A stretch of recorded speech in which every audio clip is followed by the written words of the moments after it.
दोस्तों एनडीए ने 17 अगस्त 2025 को तमिलनाडु से आने वाले वरिष्ठ भाजपा नेता और पूर्व सांसद सीपी राधाकृष्णन को उपराष्ट्रपति पद के लिए अपना उम्मीदवार घोषित किया है। वे लंबे समय से राष्ट्रीय स्वयंसेवक संघ के जड़ से जुड़े रहे हैं और अपनी साफ सुथरी छवि और सहज स्वभाव के कारण एनडीए की सर्वसम्मत पसंद बनी। लेकिन सवाल यह बनता है कि उन्हें किसका समर्थन मिला है और कौन कौन उनके पक्ष में नहीं खड़ा है। भाजपा के नेतृत्व में एनडीए की सभी सहयोगी पार्टियां जैसे जेडीयू, टीडीपी, शिवसेना शिंदे गुट, एनसीपी अजित पवार गुट, एलजेपी, एआईएडीएमके आदि ने उन्हें पूर्ण समर्थन दिया है। प्रधानमंत्री नरेंद्र मोदी, राजनाथ सिंह, अमित शाह सहित शीर्ष नेतृत्व ने उन्हें विवाद रहित और सर्वमान्य बताते हुए सर्वसम्मति का उम्मीदवार करार दिया है। आंध्र प्रदेश के मुख्यमंत्री जगन मोहन रेड्डी की पार्टी ने भी राधाकृष्णन का समर्थन किया। राज्यसभा और लोकसभा में वाईएसआरसीपी के 11 सांसद हैं, जिससे एनडीए की ताकत और बढ़ गई है। एआईएडीएमके नेता एडप्पाडी के पलानीस्वामी और तमिल माडिल कांग्रेस के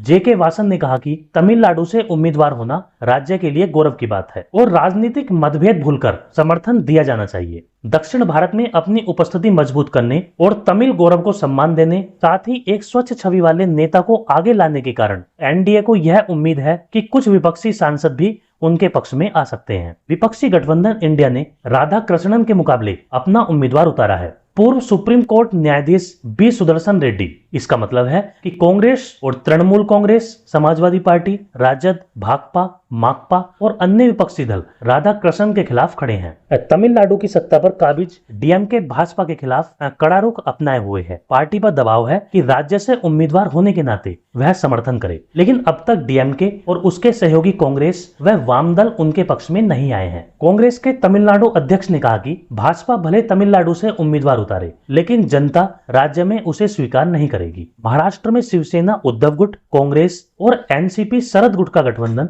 राधाकृष्णन का विरोध कर रहा है। वहां विपक्ष का कहना है कि यह चुनाव विचारधारा की लड़ाई है और वे एनडीए उम्मीदवार का समर्थन नहीं करेंगे। उपराष्ट्रपति चुनाव संसद के दोनों सदनों के कुल सांसदों द्वारा किया जाता है। कुल 780 में से लगभग 422 वोट एनडीए के पक्ष में माने जा रहे हैं, जबकि जीत के लिए 394 वोट पर्याप्त हैं। वाईएसआरसीपी के समर्थन से यह संख्या और भी मजबूत हो गई है। ऐसे में राधाकृष्णन की जीत लगभग तय मानी जा रही है। भले ही विपक्ष ने मुकाबले को प्रतीकात्मक बना दिया हो, फिर राधाकृष्णन को एनडीए गठबंधन, वाईएसआर कांग्रेस और तमिलनाडु की कुछ क्षेत्रीय आवाजों का मजबूत समर्थन मिला हुआ है। प्रधानमंत्री नरेंद्र मोदी और एनडीए ने उन्हें विवाद रहित और स्वच्छ छवि वाला नेता बताकर विपक्ष से भी सहयोग की अपील की है। दूसरी ओर इंडिया गठबंधन डीएमके, कांग्रेस और महाराष्ट्र का एमवीए उनके खिलाफ खड़ा है, लेकिन संसदीय संख्या के आधार पर यह साफ है कि समर्थन और विरोध की जंग में राधाकृष्णन का पलड़ा भारी है और उनकी जीत लगभग निश्चित है।